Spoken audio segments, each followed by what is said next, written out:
Ton Dieu vous parle à travers cette vidéo. Tous les jours, on court après le temps. Métro, boulot, dodo. On travaille pour payer le loyer, les factures, remplir le frigo. On rêve d'une vie plus confortable, d'un salaire plus élevé, d'un peu de répit.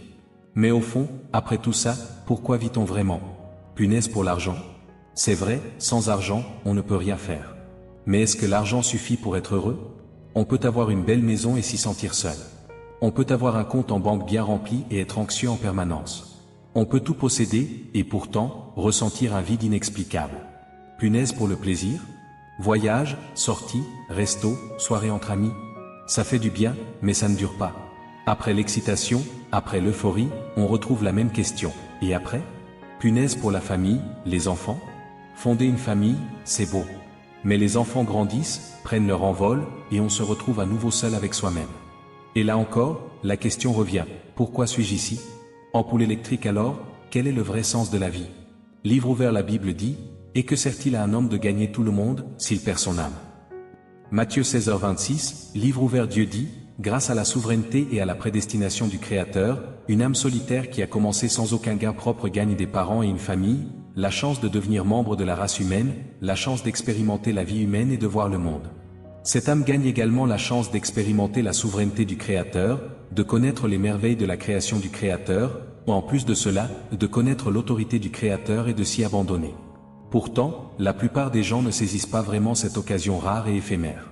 On épuise son énergie toute sa vie pour lutter contre le destin, on passe tout son temps à s'affairer pour nourrir sa famille et à faire des allers-retours entre la richesse et le statut. Les choses que les gens chérissent sont la famille, l'argent, la gloire et le gain, et ils les considèrent comme les choses les plus précieuses de la vie.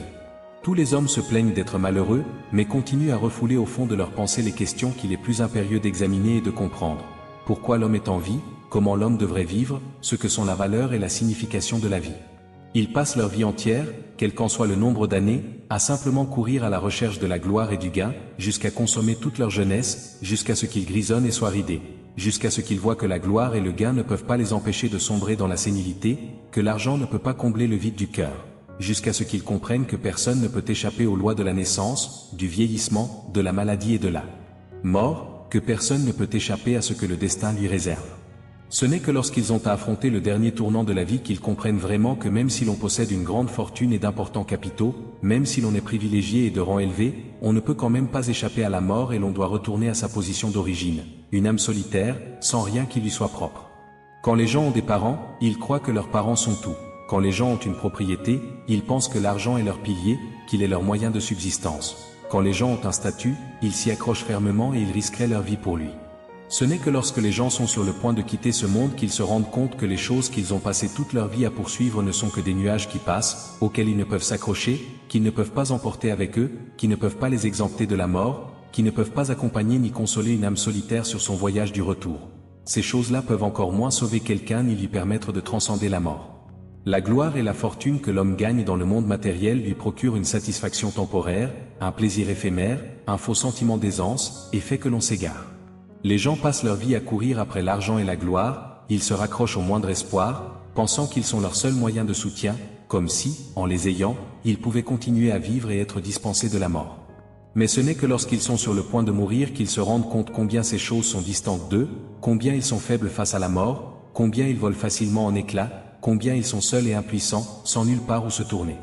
Ils se rendent compte que la vie ne peut pas être achetée avec de l'argent ou la renommée, que peu importe la richesse d'une personne, peu importe sa haute position, tous les hommes sont pareillement pauvres et insignifiants face à la mort. Ils se rendent compte que l'argent ne peut pas acheter la vie, que la renommée ne peut abolir la mort, que ni l'argent ni la renommée ne peuvent prolonger la vie d'une personne d'une seule minute, d'une seule seconde.